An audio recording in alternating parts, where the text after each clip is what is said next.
Ladies and gentlemen, this is David Miricatani with another episode of Matt Chat. Today it is my pleasure to be joined by the newly appointed manager of Greco-Roman programs, Coach Gary Mayabb. Coach, how are you doing today? I'm doing very well, David. How are you? I'm good. Appreciate you coming on the program. It means a lot to me. Oh, absolutely. This is great. I've been a huge fan, and I appreciate all the work that you do that puts wrestling out onto different media formats. So thank you.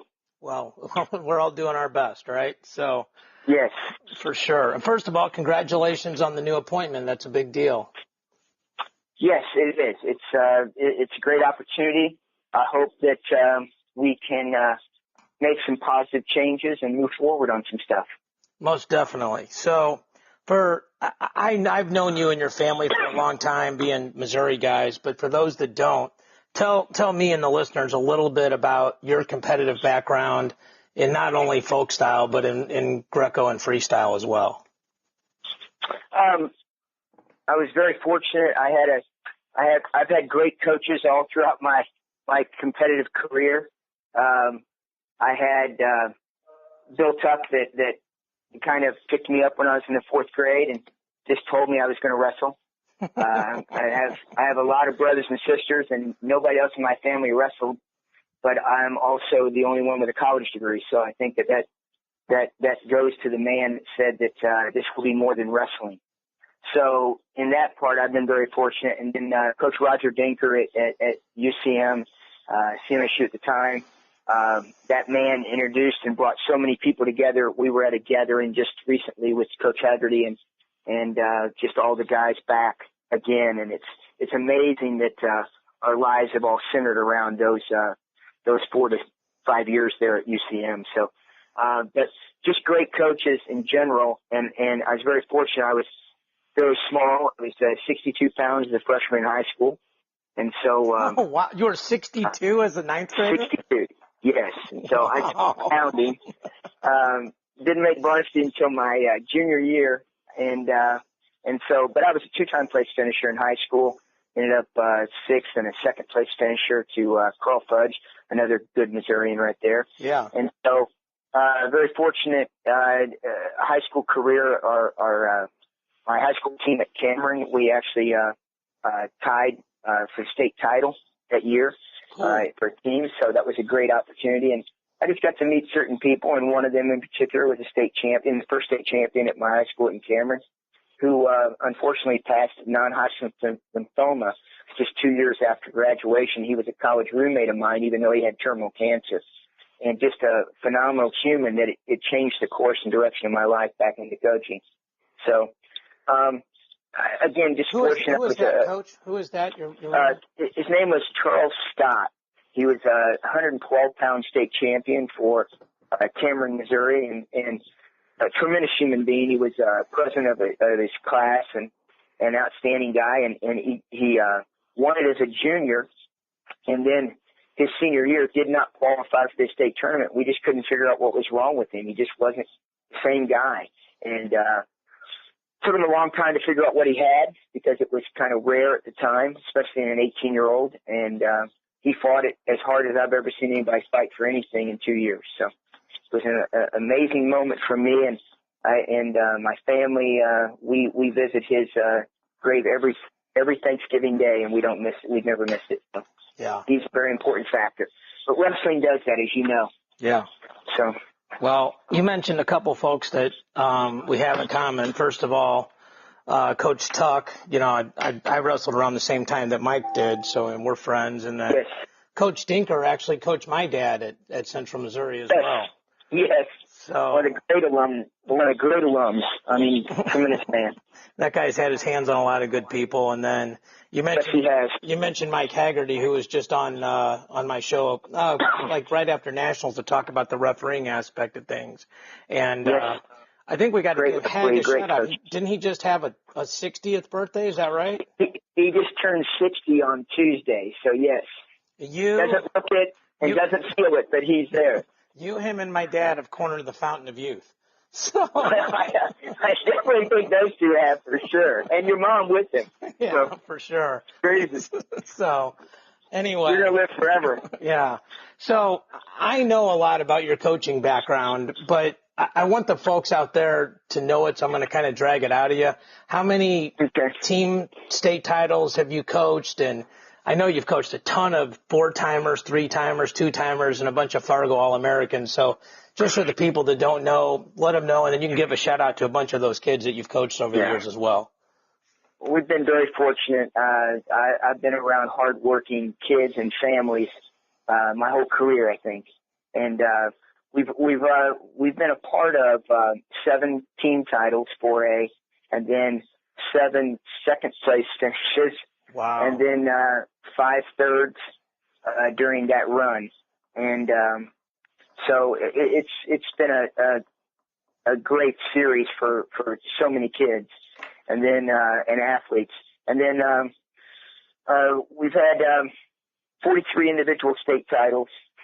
I think, 145, something like that, place finishers, and then qualifiers are up over 230. So that part of it's been really, again, just so many great kids and 4-timers. I mean, people like Zach Bailey, that just one of the best athletes I've ever been around. And Dustin was a 3-timer, a 4-time finalist. Dustin Brewer. Cody went on to win 4. And that was just a great thing to watch, a brother put his hands on another brother and willed that to happen. And then just, other guys that come to mind, the 2 Williams brothers, the same kind of thing. Both of them, were 3-timers, but also, they got third on the both of them their sophomore year. Yeah. So they finished the season every year with their hand raised. And then so there's been, I think, 8 or 9 3-timers, and then the 5 4-timers there. Scott O'Donnell, Shane Nay, what a tremendous spirit. That guy, I've never seen a guy pull out last minute victories like he did. He won Fargo that way, won the state finals that way twice. Yeah. Those kids are, Mac Bailey's another one of those just tremendous spirits. And so across the board, just so many, great kids and families over the years. And then, here, we've been lucky enough to have a couple of heavyweight state champions here at Staley, and we kind of we willfully went after that to make that happen on the bookends. And so, been fortunate, Kyler Brewer was 3rd this year, but we have several people. Zach Elam just got his 2nd and has another year to go. But he'll hopefully he'll be at least a 4-time finalist and hopefully a 3-time champ if it turns out right. So I think that, again, just a large body of people, but again, most of these, like, Brian Elam, his dad, and other people, these are all people that are kind of lifers in our sport. Right. And most of these people fall into that same format. So. Yeah, and, when a lot of those names you mentioned were the times when I was at Merrimack and recruiting and watching all those kids at the state finals. And I remember one story. I was walking up the steps to the Missouri wrestling room when Zach Bailey was super sick. I think he had bronchitis or something awful. Yes. And you guys did a really good job of hiding it. And he's walking up the steps, and he got to the top of the landing, and he had to stop and breathe. Right. And then, that room, it's like 3 flights of steps, and each step of the way he'd stop. And, I was talking to some guys. I'm like, I think you wrestled Brandon Weiss that year, who was a stud as well. And yes. It's what happens when you get old, Coach. You tend to remember this stuff. So, but I remember saying to some guys, if this kid doesn't lose today, he ain't ever going to lose in high school. And I mean, he never took injury time. You could tell watching him, he wasn't himself. And, so. Well, go ahead. Now we did take injury, and that was a little bit of controversy there. But at the same point in time, that kid should have been in the hospital, I think. I think that's one of those moments that I look back as an older coach and go, oh my goodness, did we, but he just had a will to him that he talked me into it. Coach, I can do this. And one of the neatest stories on that is a backstory on that is that I think it was his freshman year or very early in his sophomore year. He came to me one day and he said, "Hey, I'm sick. I'm not going to come to practice today." And he let me know. And I said, "No, you're going to come to practice." And he was like, he gave me the look like, "Why am I doing that?" And I said, "Well, because it's important today." And he goes, "Well, I don't want to get anybody else sick." I said, "You'll just wrestle with me today." So we went all day, and he went. He did a great job. Yeah. And at the end of it, he wasn't very happy with me, you know what I mean? But he went home. Everything was good. But we were always pretty close. And but after that match at state where he won it, and that gave him that opportunity to come back the next year and try to get the fourth one. Right. He stopped me after that fourth one and said, "You know, you told me that day that I won't get to pick and choose when I'm at 100% or when I'm sick someday." And I said, "You're right." And he said, "But I knew I could do it." And, you know, and that's the things. I mean, at the end of the day, we kind of pat him on the butt and say, "Hurry back." And he willed that to happen. But that was an amazing thing. Yeah. And I guess the last thing I would say on coaching is just that the thing I'm most proud of is that just recently I went over 90 athletes that are now coaching. And for me, that's the greatest thing that we've done. So yeah, the coaching these guys, of guys like you and Hag and my dad was ridiculous. Yeah. Well, they gave out just like Zach and other, countless kids that came back with injuries. I mean, I've watched kids do some superhuman things over the years. A knee blows out and they finish the state tournament and stuff like that we just are at a marvel of what they were able to do. But at the end of the day, you know, you have this all built up in you. Now give it to somebody else. And that's what they've done such a great job of. I'm so proud of them for that reason. Yeah, for sure. And, you know, I would watch those kids and they seemed like they were so fundamentally sound in short offense and reattacks. And, you know, I'd go watch them drill up there and, you know, those guys drilled like a college team. And I know you had a lot to do with that. And they also had that also with them working with Victory Wrestling and the folks over there, that really helped them out as well, right? Oh, absolutely. Yeah. At the time it was competitors, but those guys all became Victory and many of those were former wrestlers as well. And they were able to give that next generation, and they're still giving, obviously. So right. Well, again, I know I got to pull this out of you, but for the people that don't know, if they wondered, you know, well, maybe, you know, they hear about 7 firsts, 7 seconds, and 5 thirds, like, well, maybe Coach is leaving to go to USA Wrestling because his team had a down year. Tell the folks how your team did this year. Well, this year these young men they did such a phenomenal job. I told them, you know, in team meeting at the end of this that they'll never know what they accomplished until they get older because they did some great things this year. They topped some teams that were great teams. And, I think teams that, you know, had, one in particular had put, they were on a run of 3 straight state titles and you know how hard that is to do in 4A. Right. And they, you know, and they had it going. And, luckily, we're 6 miles from them, and they're a constant piece of our motivation. And just in our one little area here of 22-mile radius, I mean, there's over now 22 state titles, team titles since 1990. So there's a lot of horsepower right within our area, and these guys they kind of stood up in the middle of all of that and did some great stuff. They won the title, and you know the way they won it too was different, I think, than most teams. Like the 206 team at Oak Park, probably one of the better ones that I've ever seen. They put 9 in the finals. They had 12 state medalists that all went third or above. I don't know when that's happened, especially not at 4A. And yet this team, they scored 31 team points with guys that did not place in the state tournament. So every single guy that did not place received some form of bonus point. So they just wrestled, and we had such a disastrous Friday. I mean, the resiliency of these young people was phenomenal. That's what I think that they won't understand or comprehend until they're older because, we did so well on Thursday, and we were in first 2 years ago on Thursday, and then fell to third on Friday, then fell to fifth on Saturday. And this team, they fell back into second, but then came back out of it with a perfect round in the wrestleback semifinals on Saturday. They came to wrestle on Saturday. They scored a lot of bonus again. that's the only way these guys came back out on top. So just to survive Friday was, it didn't seem like we could buy a match. So that's a big round to not be able to buy a match on the quarters exactly. and semis round. Yeah. Well, and this is the greatest day of wrestling. I mean, that's Christmas. I mean, right. Quarters and semis in one day. I mean, that's amazing. So that's a long way of saying, folks, that couldn't pick it up, that his team won state this year. So he's leaving that program in great hands and with a ton of points returning. And, you've been at Staley for a few years, but most of your high school coaching was at Oak Park. And, I did some research, and you did the same thing where when you left that program, you left over 100 points with them when you came over to Staley, right?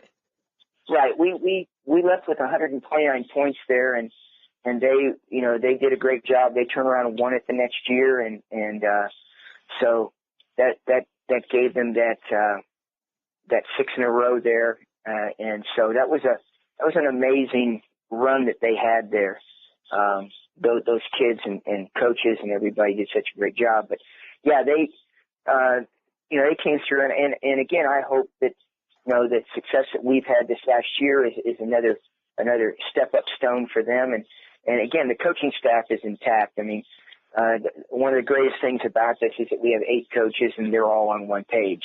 And, it's been such a great time to work with them. And, Coach Feline, one of my mentors, came back and worked with us in these last 9 years. And that man's been coaching for, almost 45 years now. So the wealth of knowledge that he has, and especially at high levels, the first time I met him, I was in the 7th grade. And to be able to work these last 9 years side by side with him, and I call him every night around 10 o'clock and put my headset on, and he just talks for about 45 minutes, and I take notes. So I took like 38 typewritten notes in 10 fonts 2 years ago. So, I mean, it's that kind of stuff. I mean, like sitting down with your dad or sitting down with any of these guys that's been down that road, there's so much to learn from them. So. Yeah, and Coach Feline's done it for a long time. He actually was one of the Fargo coaches when I wrestled on Team Missouri. So, yep, me too. Yeah, for sure. So this new position of the manager of the Greco-Roman programs, tell me how that came to you, and tell me about the decision-making process to take the job. Well, I think, it's a long love affair. I mean, it was 20 plus years in the making. I've been, coaching teams.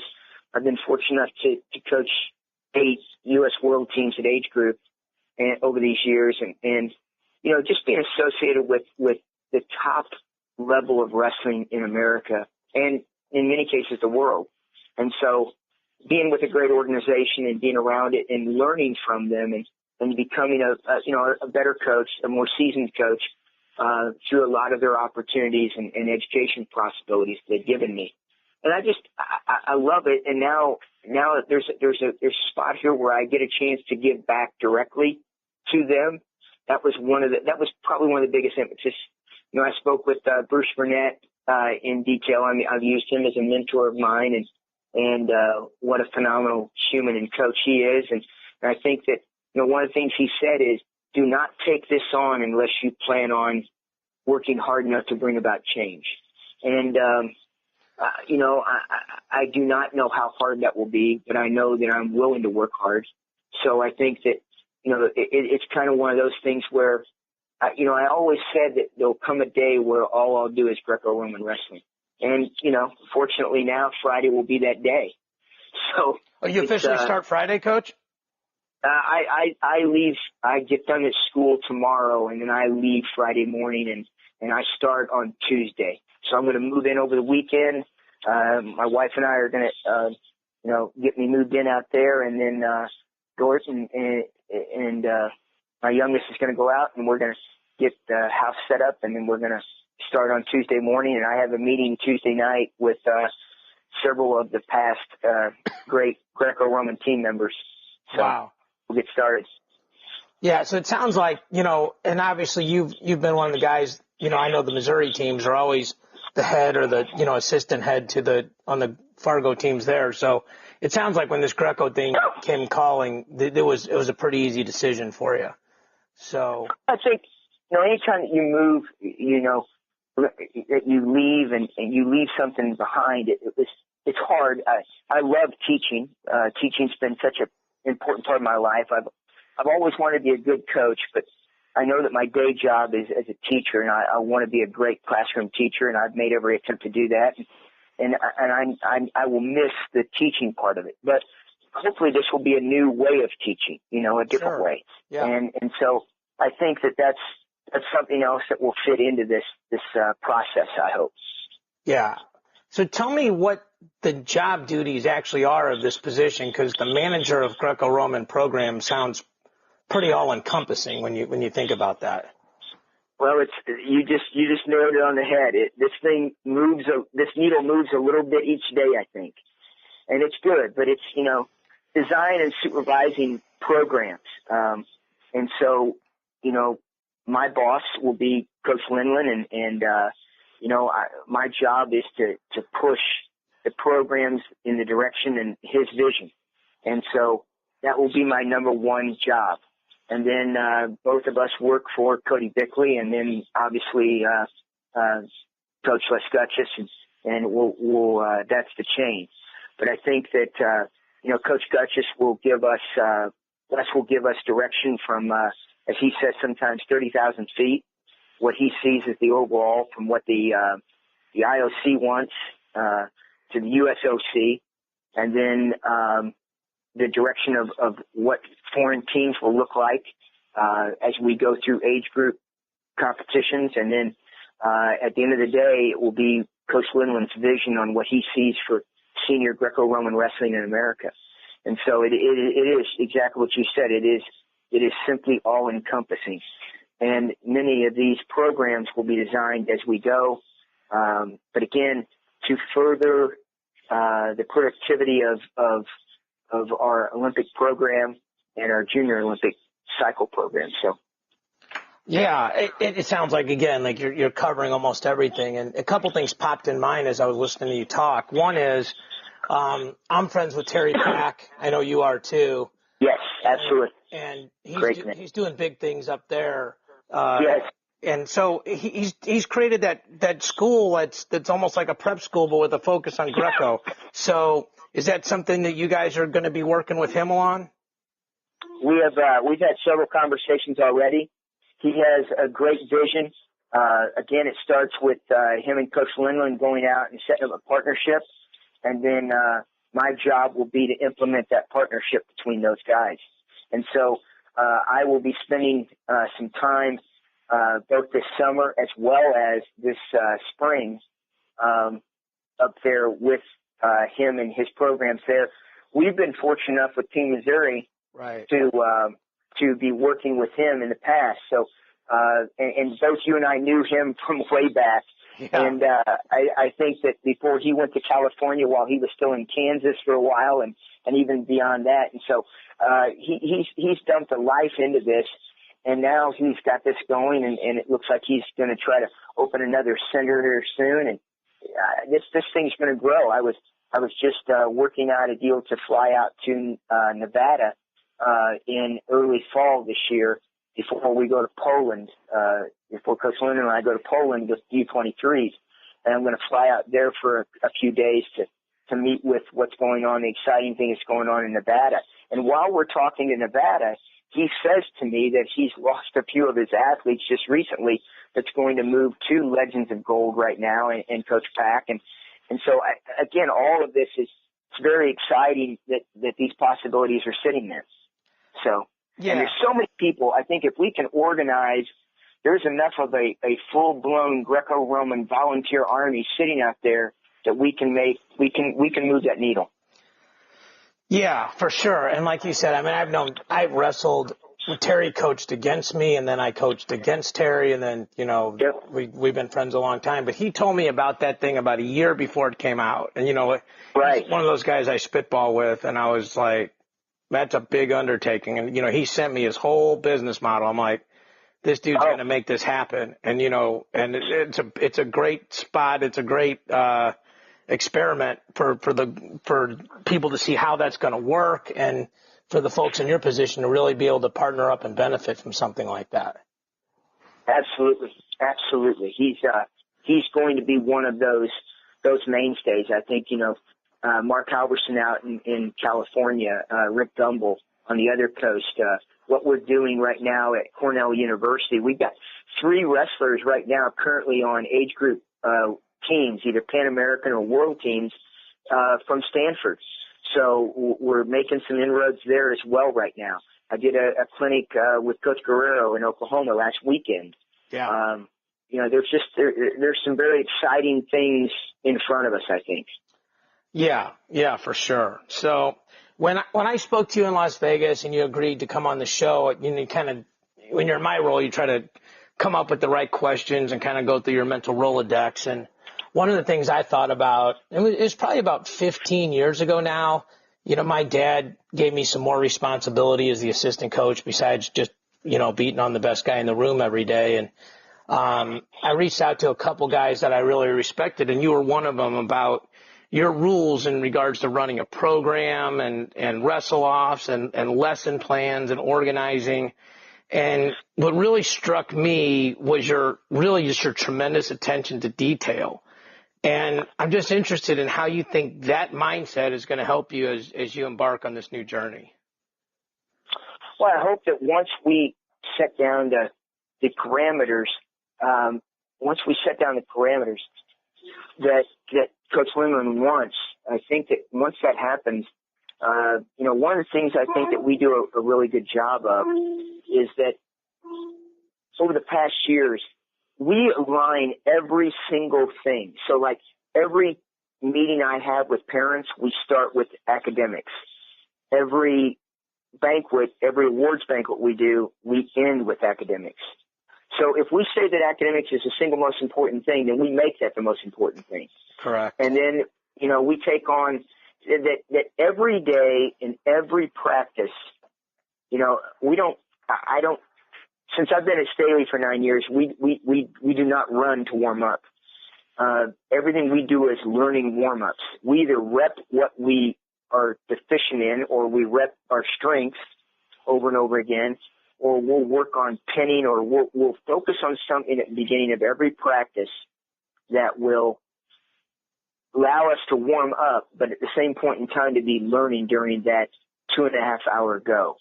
And so I think that everything we did was, we found a way to get 13 more practices in a year during the season. And that's just like, going in and working out in the mornings before tournaments, going in the mornings, the morning of duels. We always have what we call breakfast club. And then we do specialty practices that each of the specialty practice attempts to hit one of those main areas. If conditioning and toughness is one of those areas, then we have what we call a blackout practice. You go, it's kind of like a dance contest. Everybody comes in, the managers all have clipboards, and we just start tapping kids out as they can't go. So we just work them. We don't show anything new on those days. We learn nothing new. Everything is what we've designed over the last 3 days to prep us for that. And then we'll take them into practice and we'll go crazy for, we had a couple of kids in the past years that went more than an hour and 20, an hour and 30, which is, if you can do that, then you look at them and go, you can do 6. So it's a matter of, and then we do some of those individually, and then we time everybody out, and we post those times. We have them compete for those times. So everything is based on that competitive nature at some point, to bring that out, to bring courage to the forefront, demonstrations of commitment through asking them to come in for 6 o'clock workouts throughout most of the year this year. I think if we live in those areas of value statements, but then taking those value statements and turning them into tactics and techniques of wrestling.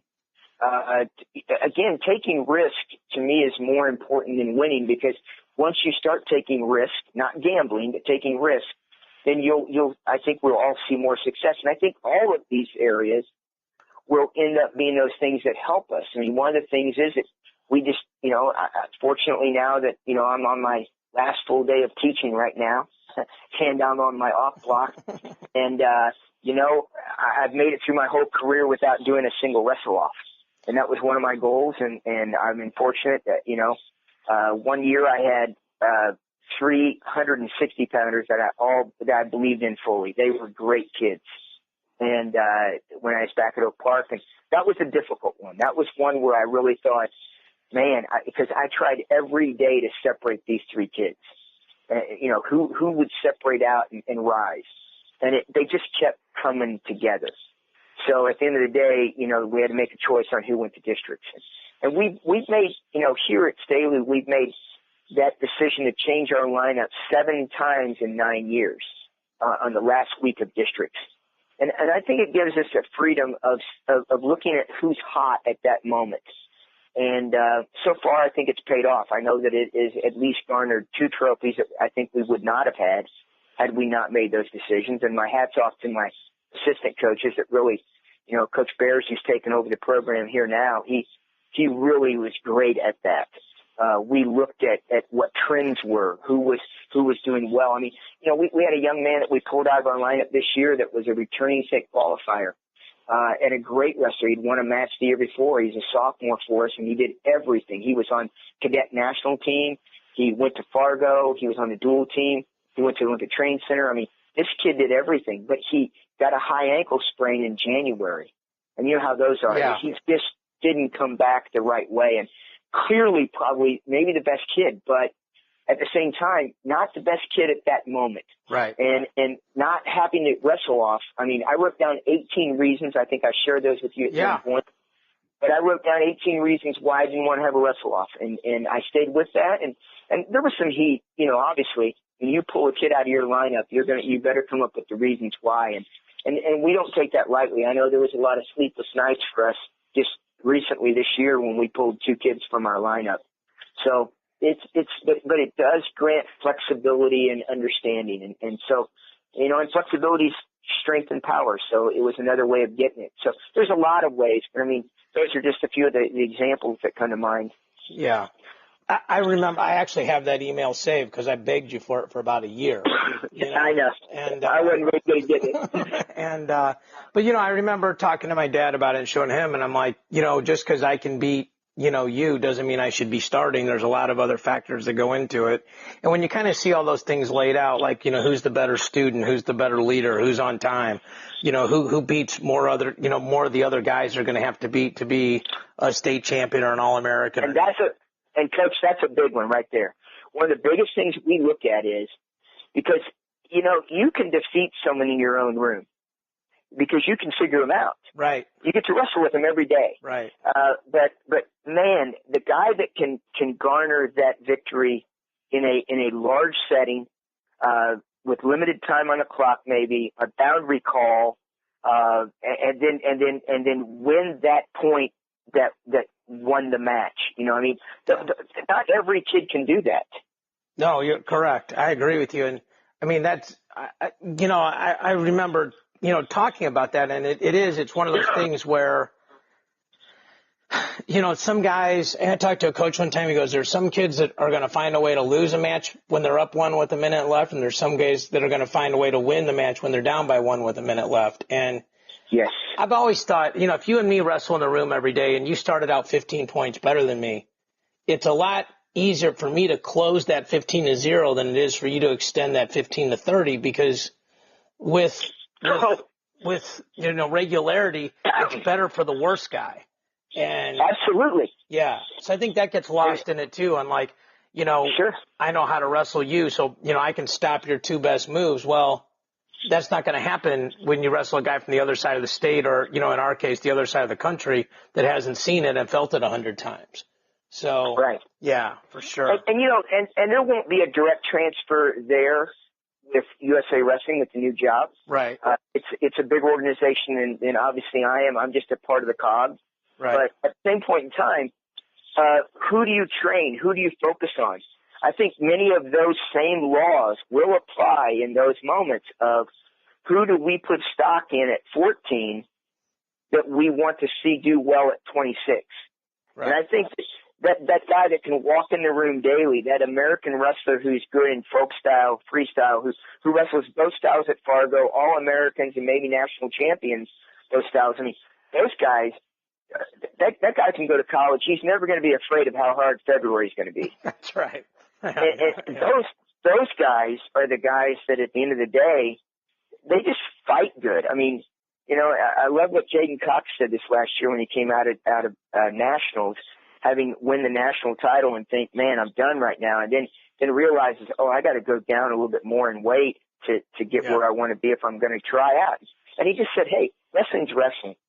And so much of wrestling is based on the fight and all these other intangibles that if we could list them out and try to put some metric to it, then we can at least look long term, because again, you and I both know that what we're doing now, with the difference I think between an Olympian and the rest of us mortals, is that an Olympian is capable of putting in 3 practices today, knowing that he probably won't make an Olympic team until 2024 right now.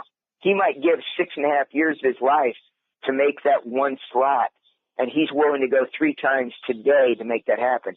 Most people just can't. They can't bring themselves to put that much work in. But if we can change anything that we want to change. It's very well said, and it really ties to our culture where there's so much reliance on immediate gratification, and people just, they're not willing to work for something down the line, whether it's a medal or a relationship or a friendship or, an A in a class, anything like, if I'm going to study really hard for 15 minutes, like, well, there's more than 15 minutes of material here. So, you're going to have to invest. It's a 16-week class, so yeah, for sure. I think I totally agree. I think that, I just heard recently that inspiration is for amateurs. And if you get all inspired and all fired up for maybe 15 minutes, like you said, that won't do anything. But, a professional knows it's a long haul. There's going to be a tremendous amount of struggles. I love the fact that the Hebrew word for wrestling can be translated as the word struggle. And so, what we do is we struggle in our sport. We're going to, I've had, 16, 17 surgeries, and so many of my friends are like that too. Right. And because of that, there was a lot of downtime, a lot of lifting 3-pound weights to try to get back into where we could compete again. So I just think that those are the people we're looking for. For sure. Long haul. For sure. So when I was thinking about this title of yours, one of the questions that immediately popped into mind for me was, they're going to have some way of measuring your progress. I know you. I know the amount of work you're going to put in, your attention to detail. I think people can hear that. What are the short-term benchmarks and the long-term benchmarks that either you're putting out there or that USA Wrestling has put in front of you and said, this is what we'd like you to achieve? And is it in terms of just enrollment or actual medals? How are they measuring your success, and how are you going to measure it? Well, right now, I'm rolling out a national calendar for these 4 months, and I don't know that we've done that in the past. I think that, within this, what I have to get done by when we come out of Fargo, I'm going to be, I don't have a day off in June. I know that. And I think I've got 1 day off in July. And like in June, I've got to be 2 places in 1 day 3 times. So, where I'll be doing something in the morning, something that afternoon or night. And so what my goal is to, by the end of the summer, to have an updated list that will be in Coach Lennon and I's office. We're going to office together. And one of the things that we want to do is be able to put up a board that is 5 deep at every weight cadet, 5 deep at every weight junior. And we're going to start the process of that next to last year of schoolboy. I'm going to travel to Georgia for the national championships and start the process of talking with coaches at that age group. Right. And then we have to have a coach's list of every major Greco coach in every state in the union. And by doing that, we will attempt to build. My roommate that's out at Colorado Springs is going to be Mike Clayton, director of coaching at Station. And Coach Clayton, he does such a great job, and we're going to use, I want to, these next 2 years, I'm going to work directly side by side with him to build our coaching ranks in Greco-Roman wrestling. So by the end of the summer, I have to have 2 working lists that where, and another thing I found that just recently, we're sending a team to Croatia here next week, and we're sending a team to Peru. That while I'm talking to you, I've just received two messages in on the Pan Am team that we're sending, junior Pan Am team to Peru. And one of the things that we found was we had kids that was attempting to make world team, and I just but they didn't have a passport. You know, you're attempting to make a world team, but yet you don't own a passport. You know, simple things like that. You know, have these young people identified their performance teams? They've got their coach, they've got their club coach, hopefully, they've got their parents, they've got teammates, but have they formally set in and said, who are my financial sponsors? Who's going to back me? Who's going to, you know, one of our goals for next summer, my immediate goal is to stay on track, is to get these two lists. And then by fall, I'm going to do what's called a fallback. I'm going to meet with every medalist at world level for Greco-Roman wrestling, either through teleconference or through, FaceTime or actually face-to-face. And then I'm going to go through with them their paths, and we're going to look backward first. And then we're going to take the modern world because, you know, champions are growing younger now. Yeah. And so what does that look like? Well, we have a very exciting program right now that's starting out at Olympic Training Center where we're going to bring high school-aged athletes to the training center and let them finish out their high school degree there at the training center. It's all set up educationally. Plus, they can get their associates. And if they're living on campus or they get a world medal at age group, they'll be eligible for money that will give them their undergraduate degree. And so we're in a very exciting time right now where we have an opportunity. You know, you look at Kyle Snyder on the freestyle side and Jake Casper on the Greco side. There's two heavyweights that were very dominant forces in NCAA this year. And both of these young men spent a year, one in Greco, one in freestyle, out at the Olympic Training Center at a very early age. And look at the payoff that these two young men. And that payoff can happen. We can replicate that. This isn't a one-time deal. And so now that we have a program based on that, and that's an area that I have to, you know, right now I'm working very hard on establishing that, working through Coach Linwin and the USOC, along with Izzy out there. There's so many guys that is behind this program that that's going to be great for literally a handful of chosen people. And so having that, and then next spring, we're going to conduct regional workshops, 2 and 3 day workshops throughout the nation. Hopefully one in Stanford, one in Cornell, Oklahoma, Iowa. I know we're trying to get into areas like this. I mean, hotbeds of wrestling. My 3 main areas I'm starting this fall is with Minnesota and Wisconsin being those up front too, because those guys are so organized right now, and they've had such a great history in Greco-Roman wrestling. Yeah. That, and then we'll work our way to some other hotbeds like PA and Ohio. And so the 3 right now is going to be, Illinois, Minnesota, and Wisconsin, because they're already there. They're already established. It's not that we're not going to be the impetus of getting them up and running. They're already doing it. And what we can learn from them ourselves and learn from the model, we can hopefully replicate in other areas and have their help with that.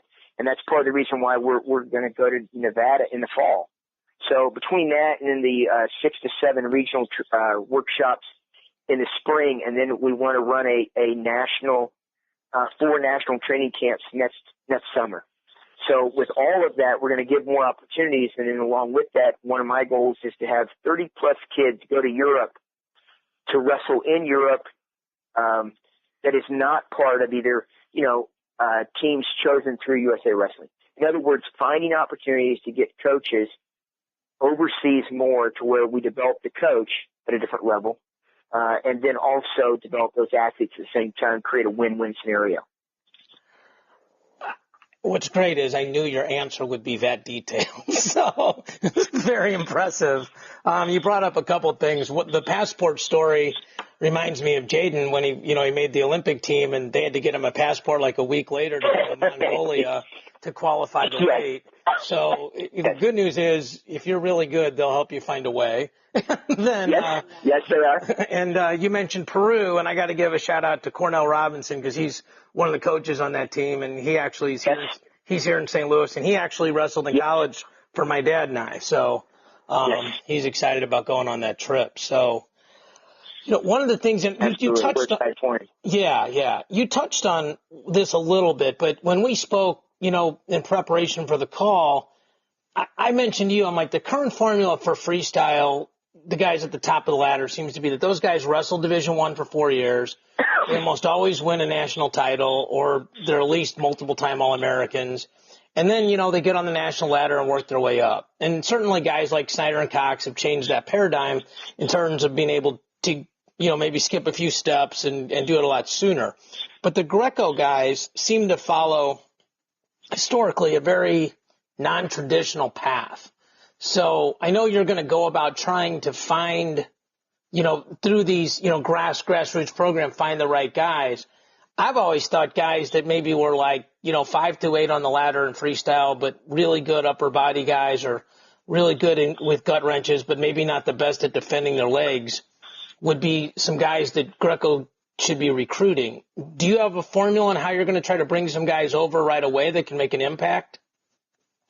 Well, we're looking at multiple paths.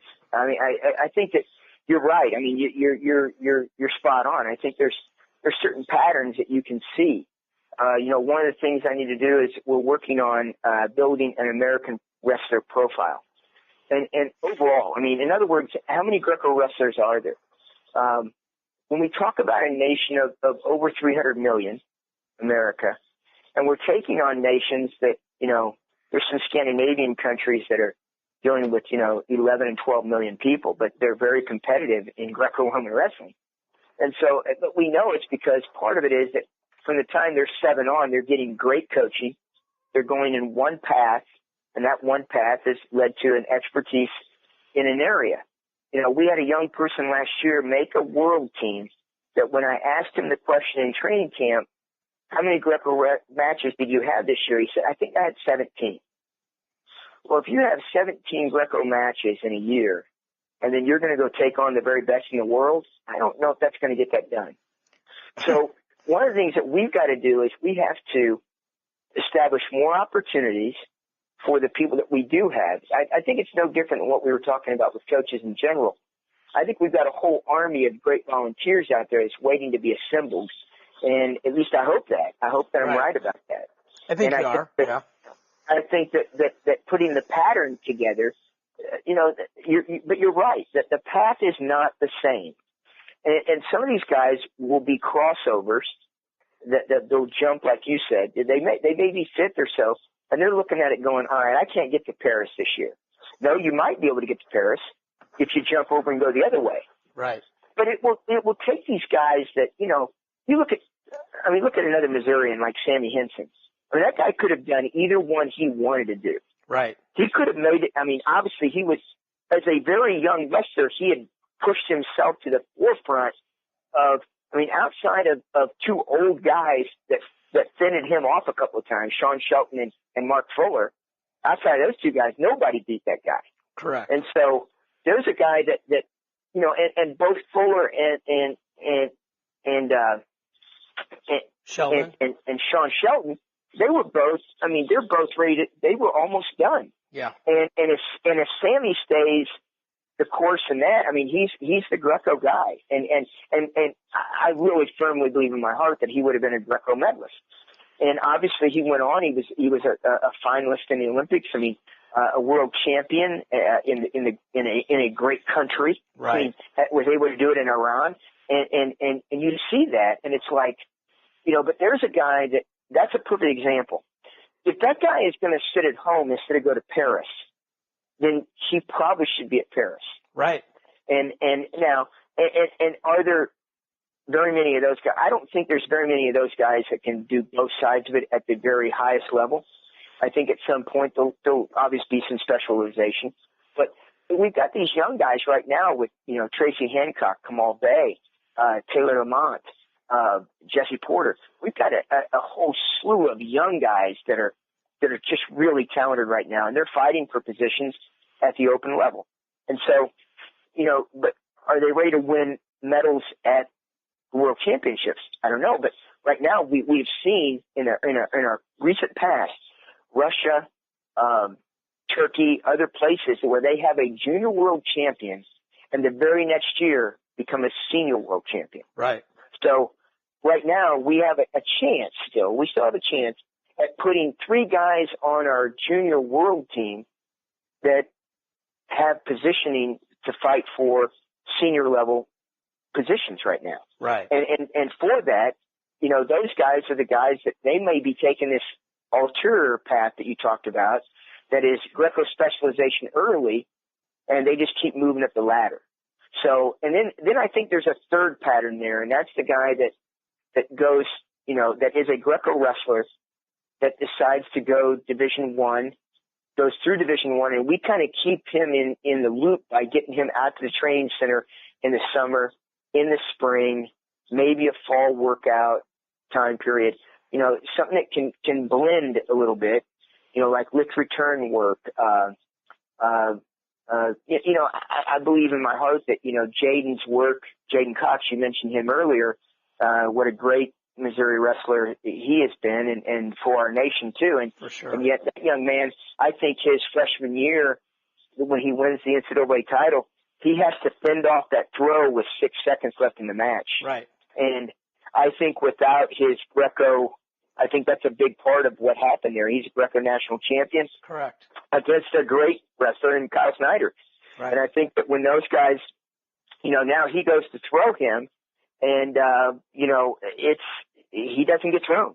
And it's those little moments that we talked about earlier, these guys that find a way to win a match by either, and Coach Denker, your dad's coach, that man, one of the biggest things he stuck in my mind early on was the most important points you ever earn in a wrestling match are the ones you don't give your opponent. Yeah. Because there's no momentum built there. You're ahead 4-0 and you let a guy back in on a takedown, he gets new life, and all of a sudden he's a lot stronger than he was 5 seconds ago. Correct. And so those kind of things there, I think, are, some of those intangibles, those what we call soft skills, those win matches. And I think those come from those guys. And if we could reconnect with some of those guys, they're going to be older and more mature. But right now, the time frame on those guys, many of them are 2 and 3 years postgraduate. Well, if that happens, now they're 26. And now they're almost outside the frame of what people are looking at as far as what, if you go back a decade or more, that would not be, that would be inside the frame of winning high level. And now with the youth movement, we got to look at that. That's something that we'll have to look at. Yeah, for sure. And, I love Greco. I wrestled a lot of Greco. My dad actually taught my brother and I Greco using judo gis. And he taught us all the throws. And it was like some serious Mr. Miyagi stuff where we didn't even know what we were learning. We were painting the fence and waxing, that kind of stuff. And, but we learned all the throws. You learned all the footwork. And, you can cheat with the gi. And then, we took the gis off us one day, and he's like, do this and get an underhook, do this, get an overhook. And I thought it was crazy. And then I went to Fargo and pinned my way to the tournament. I was literally the first guy from Missouri to ever win Fargo. And people said, how'd you get so good? I'm like, I did judo. So there's multiple ways to learn that sport. And one of the things I think people should really think about, and I think I'm pretty good friends with Randy Couture, who was a big Greco guy. Right. And one of the best. And Linlin obviously was a big MMA guy. Very successful MMA career. I think Greco is a huge help for guys who want to transition MMA, because the stance is obviously much more similar than the bent over traditional stance of folk style or freestyle. So, I hope that guys that are, I think a lot of more guys are looking to make a living off of wrestling, whether it's coaching or competing or fighting. And I think Greco is a big help, for those guys that are thinking about fighting. I mean, do you talk to guys about that as well? I think that what you just touched on is transfer skills. And those transfer skills, we had we had simplistically called that earlier fighting, efficient fighting skills. But, your father's progression that he took you through, and you started with footwork, and then you get hand position with gi, and then you change over from non-gi to now you're structured in ties. But all of those things are still transfer skills. We have one of our junior world team members that is training in Japan right now in judo, and we're fine with that. I'm gonna see him next week or 2 weeks from now up in Superior Camp in Michigan. Right. With Coach Herman and them. But right after that, he flies to Japan for a month to train, and it has Coach Linland's blessing to it because he knows firsthand what the transfer skills look like. And so I definitely think that. I mean, I hope there's more Randy Couture's out there because that man was a warrior throughout his 40s. And I think that those things are issues that man, he demonstrates that maybe that third path that I talked about is still plausible. A 25, 26, 27-year-old. Sure. Yeah. You got to find a guy that is like him or Haggerty that wants to. They live and die in that whole nutritional realm of that drinking the fountain of youth stuff that makes them continue at a very high level. So, yeah. But I think all of it is. I think all of that creates possibilities. And I think I went out several years ago and did a Greco clinic for a guy out in for the association out in Hawaii. And getting those Hawaiians that grow up on a surfboard, getting them to understand firm feet, they've already got that down. Yeah. They wrestle flat-footed. They wrestle in their heels when they need to. Right. And getting folk-style kids to get back in their heels so they can go backwards is a little bit of a tough push sometimes. But certainly not in Hawaii. I mean, the transfer skills there was instant. And their balance points are just phenomenal. Yeah, so. Balance is a big thing in almost all the martial arts. And that's what, my dad taught us was that wrestling was America's martial art. So I would be remiss if I didn't give you a chance. I watched my dad's career and I watched how instrumental my mom was in it. And, I watched a lot of the great coaches and they all have great women besides them. I want to give you a chance to mention Dort, who, along with Sandy Stevens and my mom, are probably the only women that I'm truly scared of at a wrestling tournament if they yell at me. So Sandy makes me turn my baseball cap around the right way and all that sort of stuff. Yes. So, yes. And I got to see Sandy and Dort do the U.S. Open together. That was awfully cool to see them work together like that. It is. I mean, Sandy has been so good to me and my family, but really good to Dort. I mean, she loves working with Sandy. Sandy has been a mentor for her. I mean, it's wrestling. So no matter what, great mentors always make the difference. And, and she, how she feels about your mom. I mean, she believes that she's one of the true first ladies of wrestling. And because of that, I mean, I think that she has done those things, but, it's just like this thing here. I mean, this is going to put a 2-year push of travel. I don't know that I'll be home any at all these 2 years. And yet, my wife is the first one to say, go do this. Go make wrestling better. And she makes wrestling better in her own right, as you know. I mean, For sure. The way that she runs tournaments, the way that just watching the athletes come back up to her when I'm standing next to her is amazing to me. And I've seen that. When people go up to greet, I'm one of those people. If I greet your parents, I greet your parents because both of them are so instrumental in our sport.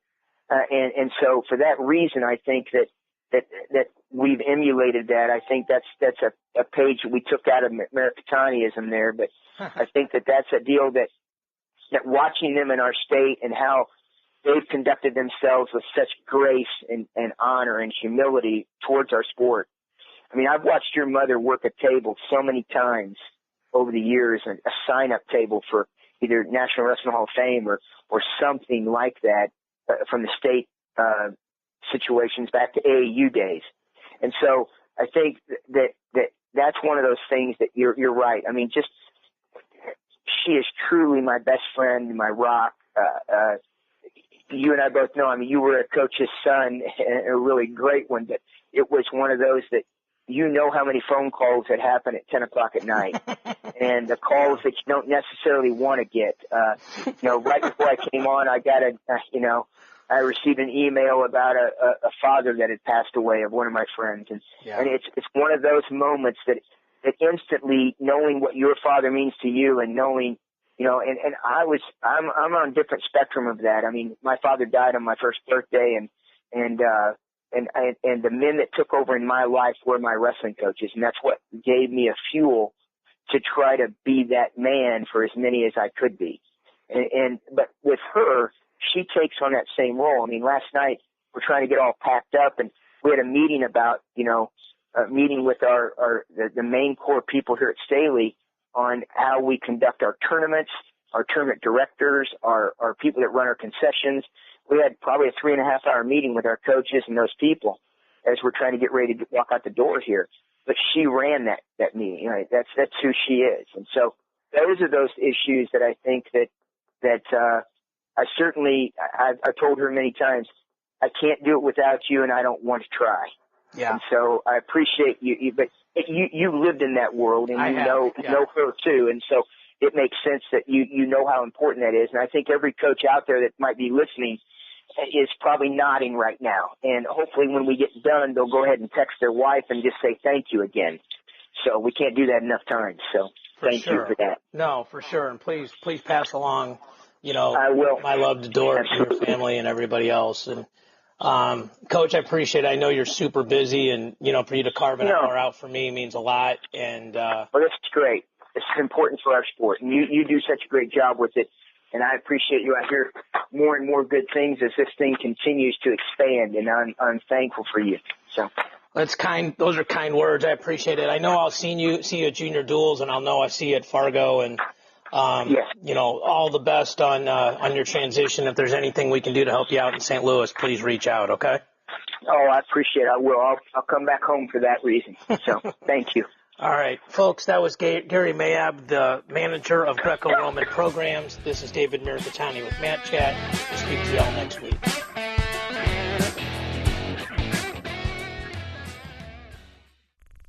This show is part of the Matt Talk Podcast Network. For more wrestling podcasts, head over to MattTalkOnline.com.